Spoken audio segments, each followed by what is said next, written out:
குழந்தைங்க மூச்சு விடும்போது இந்த மாதிரி சவுண்டு கேட்குதுன்னா, மோஸ்ட் ஆஃப் த டைம் பார்த்தீங்கன்னா, லெரிங்கோமலேஷியாவா இருக்கும். இந்த லெரிங்கோமலேஷியா பத்தி பேசுங்கன்னு சொல்லி நெறைய பேர் கேட்டிருந்தீங்க. லெரிங்கோமலேஷியா அப்படின்றது என்னன்னா, இப்போ வந்து நமக்கு வந்து அடல்ட்லலாம் பார்த்தீங்கன்னா, இப்போ இந்த லேரிங்ஸ்ன்னு சொல்லுவோம் இல்லையா? இங்கேருந்து தான் வந்து சவுண்டு வந்து உருவாகும். ஸோ வாய்ஸ் பாக்ஸ்ன்னு சொல்லுவோம். இது வந்து தொட்டு பார்த்தா உங்களுக்கே தெரியும். ரொம்ப வந்து ஹார்டா இருக்கும். திக்கா இருக்கும். குழந்தை பொறக்கும்போது பெரும்பாலான சமயத்துல அந்த லேரிங்ஸ் வந்து நல்லா டெவலப் ஆயிருக்கும். நல்லா திக்கா தான் இருக்கும். சில குழந்தைங்களுக்கு அதில் இருக்கிற அந்த உள்பக்கத்தில் இருக்கிற சில டிஷ்யூஸ் வந்து பார்த்தீங்கன்னா சாஃப்டாக இருக்கும். ஸோ சாஃப்டாக இருக்கும்போது என்ன ஆகுனா, குழந்தை மூச்சு இழுக்கும்போது அது வந்து கொலாப்ஸ் ஆகும். ஏன்னா வந்து ஒரு டியூப் மாதிரி இருக்கும். ஸோ மூச்சு உள்ளே போகும்போது பார்த்தீங்கன்னா அந்த லேரிங்ஸ் வந்து கொலாப்ஸ் ஆகும். அது மாதிரி கொலாப்ஸ் ஆகும்போது சவுண்டு கேட்கும்.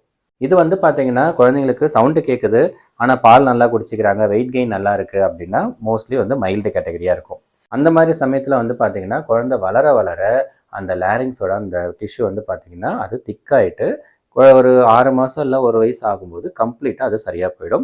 வேறு எதுவுமே வந்து பண்ண வேண்டாம். பேரண்ட்ஸ் வந்து பேனிக் ஆக வேண்டாம். இன்கேஸ் வந்து அந்த சவுண்ட் வந்து ரொம்ப அதிகமாக இருக்குது, குழந்தைக்கு வந்து ஃபீட் பண்ணும்போது ரொம்ப கஷ்டமாக இருக்குது, மூச்சு விட கஷ்டமாக இருக்குது, அடிக்கடி வந்து புரையேறுது அப்படின்னா அது வந்து கொஞ்சம் சிவியர் கேட்டகரியாக இருக்கும். இந்த மாதிரி டைமில் வந்து இஎன்டி டாக்டரை கன்சல்ட் பண்ணி தேவைப்பட்ட ஆப்ரேஷன் பண்ணக்கூடிய ஒரு நிலைமை கூட வரலாம். இன்கேஸ் உங்கள் குழந்தைக்கு இந்த லெரிங்கோமலேஷியா ப்ராப்ளம் இருக்குது அப்படின்னா என்னென்ன பண்ணணும்னு சொல்கிறேன், நோட் பண்ணிக்கோங்க. ஃபஸ்ட்டு வந்து ஃபீட் பண்ணும்போது அவங்கள வந்து படுத்துக்கிட்டு ஃபீட் பண்ணக்கூடாது. உட்காந்துட்டு ஃபீட் பண்ணாலும் அவங்களுடைய தலைப்பகுதியை கொஞ்சம் ஹைட்டாக பிடிச்சிட்டு ஃபீட் பண்ணணும். ரெண்டாவது, ஃபீட் பண்ணி முடித்த உடனே கம்பல்சரி வந்து 10 to 15 மினிட்ஸ் வந்து தோலில் வந்து ஸ்ட்ரைட்டாக வச்சுட்டு பர்ப் பண்ணணும். வந்து ஏப்பம் வரணும். ஏப்பம் வந்தாலுமே 10 to 15 மினிட்ஸ் அவங்கள ஸ்ட்ரைட்டாக தான் வச்சுருக்கணும். மூணாவது, அவங்கள படுக்க வைக்கும்போது அவங்களுடைய தலைப்பகுதி, நெஞ்சு ரெண்டும் வந்து கொஞ்சம் ஹைட்டாக இருக்கிற மாதிரி படுக்க வைங்க.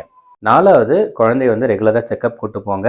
வெயிட் கெயின் ப்ராப்பராக இருக்கான்னு செக் பண்ணிக்கோங்க. வெயிட் கெயின் நார்மலாக இருக்குது அப்படின்னா பயப்பட வேண்டாம். குழந்தை வளரும்போது தானாக அது சரியாக போயிடும்.